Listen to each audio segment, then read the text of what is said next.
un individu d'origine tunisienne muni d'une Kalachnikov est allé tirer sur les supporters suédois.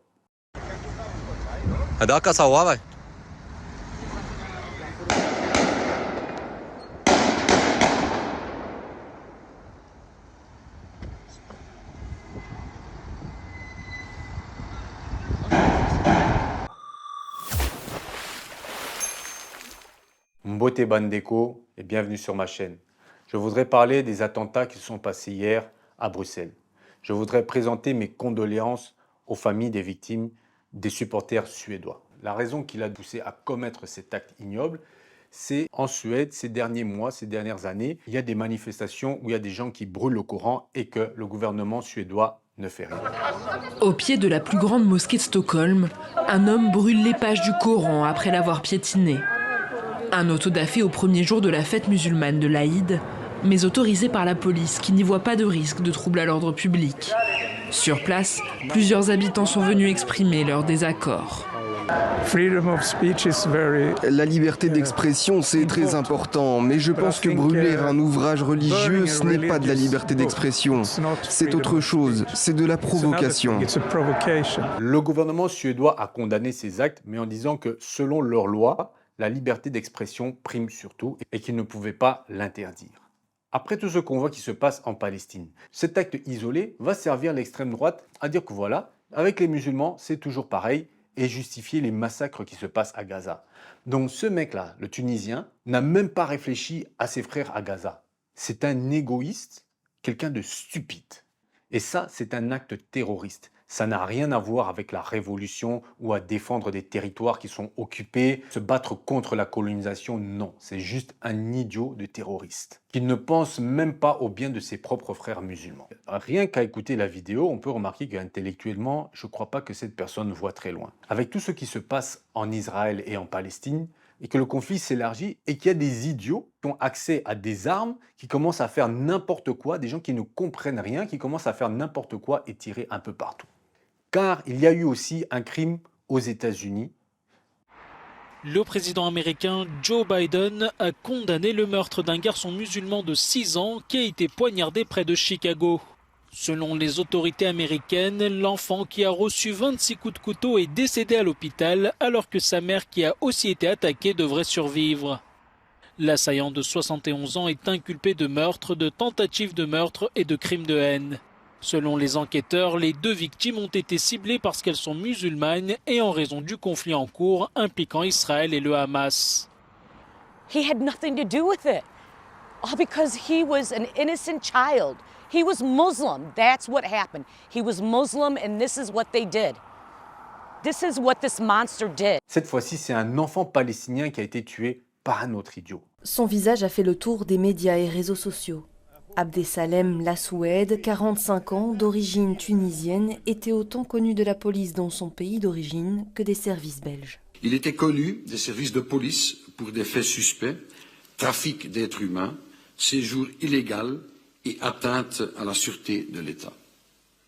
En juillet 2016, des informations non confirmées ont été transmises par un service de police étranger selon lesquelles l'homme avait un profil radicalisé et voulait partir vers une zone de conflit pour le djihad. Plus de ça, il est clair qu'il ne s'est pas battu pour une cause. Il avait un ordre de quitter le territoire. En Tunisie, depuis 2016, il était déjà condamné pour terrorisme, donc il avait peur de retourner en Tunisie. Il a eu un ordre de quitter le territoire. Il a juste eu la peur, les chocottes. Il pouvait aller en Suède, aller directement retrouver la personne qui brûle le Coran. Surtout que la personne qui brûle le Coran, c'est un Irakien. Donc les arabo-musulmans, il faut aussi un peu que vous vous mettez d'accord entre vous. Parce que là, maintenant, qu'est-ce qui va se passer? Comme c'est une personne en situation irrégulière, on va faire une chasse aux sorcières de toutes les personnes qui sont en situation irrégulière, les Africains subsahariens aussi. Alors qu'on n'a rien à voir avec tout ça. Parce que vous avez entendu déjà, les Noirs africains, on va en Europe, on commence à aller tuer des gens, même s'il y a eu la colonisation, même si on a des problèmes avec les Européens, qu'on commence à aller tuer des gens au nom de ceci, au nom de cela. On essaye de régler les choses d'une façon plus mature. Il serait temps aussi que les arabo-musulmans fassent pareil. Parce qu'il n'y a pas que le terrorisme, il y a aussi la négrophobie, le racisme. On voit très bien en Tunisie ce que le président tunisien a dit à propos des Noirs, en parlant du grand remplacement, comme Éric Zemmour. Mais on se fout de qui? Donc, soi-disant, il y a trop de Noirs qui viennent en Tunisie. Dans quelques temps, la Tunisie va changer. Il y aura trop des Noirs, il y aura un grand remplacement. Alors que eux-mêmes, les Tunisiens, si on remonte dans l'histoire, l'Afrique était noire. Ils sont venus de l'Orient. Je peux comprendre qu'en Palestine, les gens, ils se défendent. Je peux comprendre qu'il y a un problème avec les Suédois, tu pars en Suède. Mais qu'est-ce que tu vas faire en Belgique? Aller tirer sur des Suédois, tu ne sais même pas que si ces familles-là, peut-être qu'elles étaient contre le fait qu'on brûle le Coran, ils venaient peut-être d'une famille qui était pour la cause palestinienne, et tu viens, tu tires au hasard comme ça. Et c'est un lâche. Je ne sais pas où il a eu sa Kalachnikov. Déjà, je m'inquiète avec la guerre en Ukraine. Quand la guerre en Ukraine va terminer, toutes ces armes qu'ils sont en train d'envoyer en Ukraine, quand les Ukrainiens vont finir la guerre, est-ce que ça ne va pas revenir vers l'Europe qui vont commencer à vouloir vendre à des petits groupes terroristes, des bandes organisées, les gens qui font le trafic de drogue et d'êtres humains? Ce matin, il a été abattu par la police belge, donc on n'en saura pas plus. Maintenant, il ne faut pas faire d'amalgame entre les personnes qui se battent pour libérer des territoires qui ont été colonisés et une personne qui vient commettre des actes terroristes parce qu'on a brûlé le Coran. Il y a d'autres personnes dans d'autres pays musulmans, ils sont allés dans les ambassades pour réclamer. Et toi, à un match de football, tu viens, tu tires sur la population.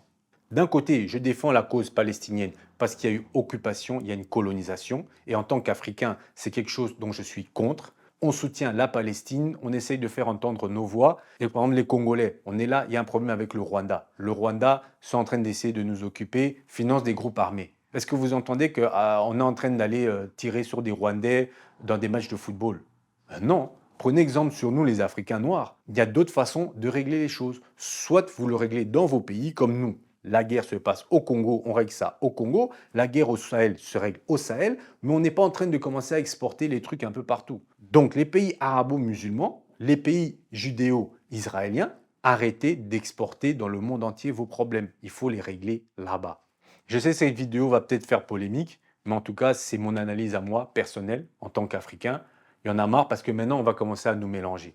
Maintenant, je suis d'accord qu'avec les réfugiés tunisiens, il faut commencer à faire attention si on voit ce type de comportement. Mais après, il ne faut pas nous mélanger. Vous voyez très bien que nous, les Africains subsahariens, on n'est pas dans ce genre de délire, donc il ne faut pas nous classer dans les mêmes catégories. Et une personne qui était déjà accusée de terrorisme en Tunisie, je suis content qu'on ne l'a pas donné l'asile. Il devait retourner. Là, je suis complètement d'accord. Mais maintenant, il ne faut pas faire d'amalgame. Maintenant, nos frères africains qui vont venir, qui quittent la misère, qui quittent des problèmes pour bâtir un foyer, pour être en sécurité et peut-être retourner plus tard dans de meilleures conditions pour arranger leur pays, ce n'est pas la même chose. Il y a un grand problème en Tunisie. D'ailleurs, même pendant la guerre en Libye, il y a beaucoup de Tunisiens qui sont venus pour détruire la Libye. Même les passeurs en Libye qui maltraitent les Noirs africains, beaucoup ne sont pas libyens, mais ce sont des Tunisiens. Beaucoup de djihadistes qui sont au Sahel sont des Tunisiens. Il y a un gros problème avec la Tunisie et le gouvernement tunisien ne fait rien. C'est des incapables. Déjà, le président est un négrophobe raciste. C'est une jeune diplômée comme il y en a tant d'autres en Tunisie. Elle a 26 ans et travaille comme serveuse en attendant de trouver mieux. Mais depuis les propos incendiaires du président Kaïs Saïed, Nebras Magna a peur, car elle est tunisienne et noire. On m'a demandé ce que je faisais encore ici en Tunisie, alors que des gens se faisaient tuer. On m'a arrêté en pleine rue, on m'a dit « dégage, dégage ». D'autres m'ont accusé de ne pas être patriote ou d'être une demandeuse d'asile. Il y a plus de 3 semaines, le président Saïed a dénoncé lors d'un discours la présence de hordes de clandestins subsahariens et évoqué un complot visant à changer la composition démographique de la Tunisie. Depuis, les exactions racistes se multiplient contre les immigrés subsahariens, mais pas seulement. Sadia Mosba a documenté au moins 5 agressions de compatriotes tunisiens noirs. Elle dirige une association antiraciste. Ce jour-là, elle apporte des vivres à des migrants subsahariens qui sont à la rue. La vague de haine raciale qui s'est abattue sur eux les a privés de travail et de logement. En tant que Tunisienne noire, elle se sent d'autant plus solidaire parce qu'elle-même menacée. Aujourd'hui, la crainte, c'est que les subsahariens, étape 1, les Tunisiens noirs. Nous sommes dans la peur, nous sommes effrayés comme tout le reste des gens, mais nous sommes un peu plus ciblés parce que nous sommes une population visible. Nous sommes une population visible et stigmatisée. 10 à 15% des quelques 12 millions de Tunisiens sont noirs. Ils descendent pour la plupart d'esclaves, sont originaires du sud du pays et souffrent aujourd'hui du racisme décomplexé de certains de leurs compatriotes. Ce qui me fait mal aussi, c'est que nos présidents africains, nos gouvernements africains n'ont pas mis assez la pression à la Tunisie pour qu'ils arrêtent leurs exactions envers les Noirs africains. Et maintenant, voilà, l'extrême droite est en train de récupérer le dossier, et mettre un peu tous les étrangers dans le même sac, ce qui est vraiment dommage.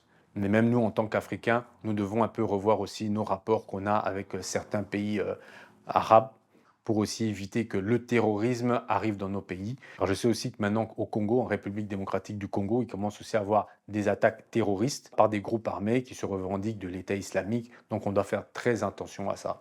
Car croyez-moi, pour atteindre l'Europe, ils sont capables aussi de venir utiliser l'Afrique. On ne doit pas oublier qu'il y a un lourd passé aussi avec les pays arabo-musulmans d'esclavage. L'esclavage a commencé aussi par eux.